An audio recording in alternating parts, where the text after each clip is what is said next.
actually it's very structured and very easy to digest, and I think it's a perfect, as a starter if it's, if you start from module 1, which is why, I'm taking a second module because I want to learn more and dig more about this kind of practice.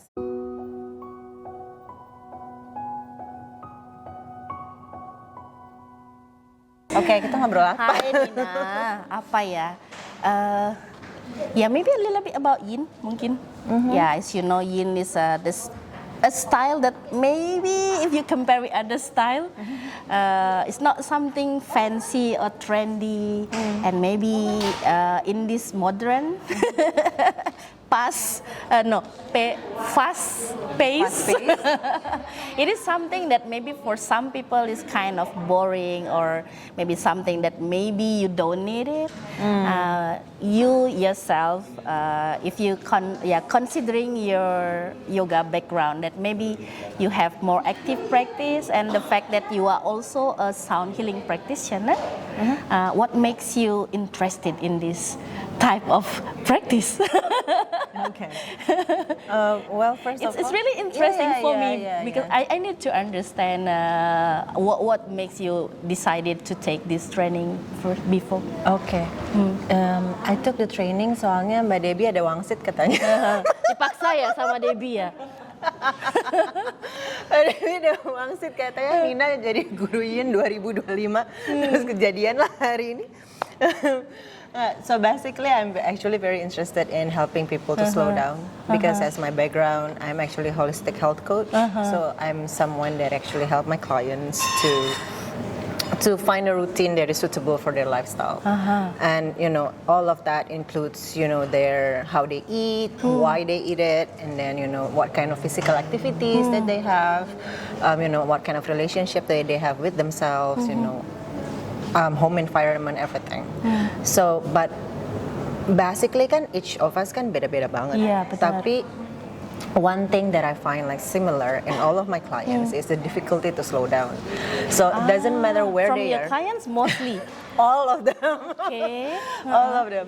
Because jadi kan aku kan coaching online, terus habis itu semuanya tuh, jadi ada orang-orang Indonesia yang ada yang tinggal di Bali tapi tetap coaching sama aku, terus habis itu ada juga yang tinggal di New Zealand, ada yang di US, jadi varied, ada yang di Singapura, di Malaysia. So all of them, even though all of them Indonesians and live in different cities, different countries, tapi semuanya itu susah untuk slow down, terutama orang-orang di Jakarta. So from there, I become a sound healing practitioner because I'm very into meditation. I find that getting to know yourself and being aware with your body, your mind is way to go. So then you can find the kind of routine that is actually suitable for yourself. Yeah. So dari situ terus habis itu, nah tapi aku sendiri memang praktis aku itu Ashtanga.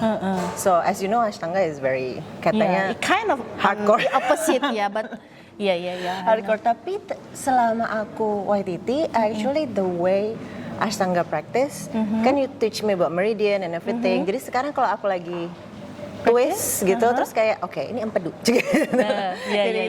Jadi tapi everything is aligned, and I love Ashtanga Mysore style.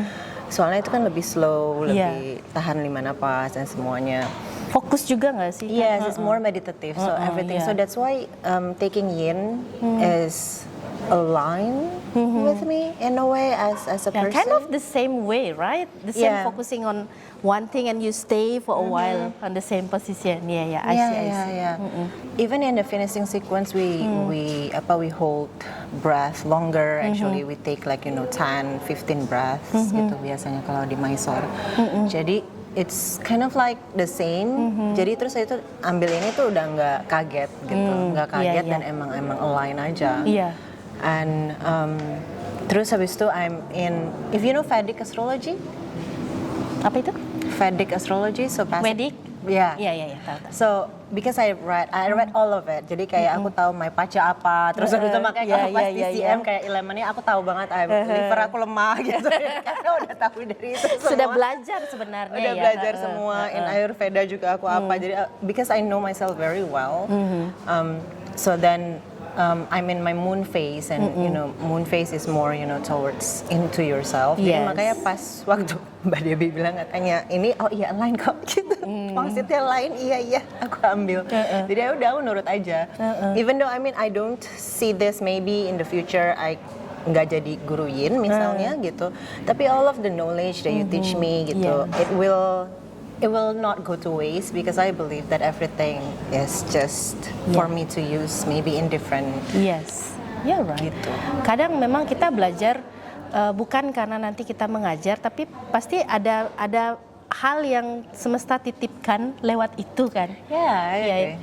Selama 5 hari ini kan kita lumayan tuh menggali bukan cuma latihan yin, tapi juga apa yang ada di baliknya.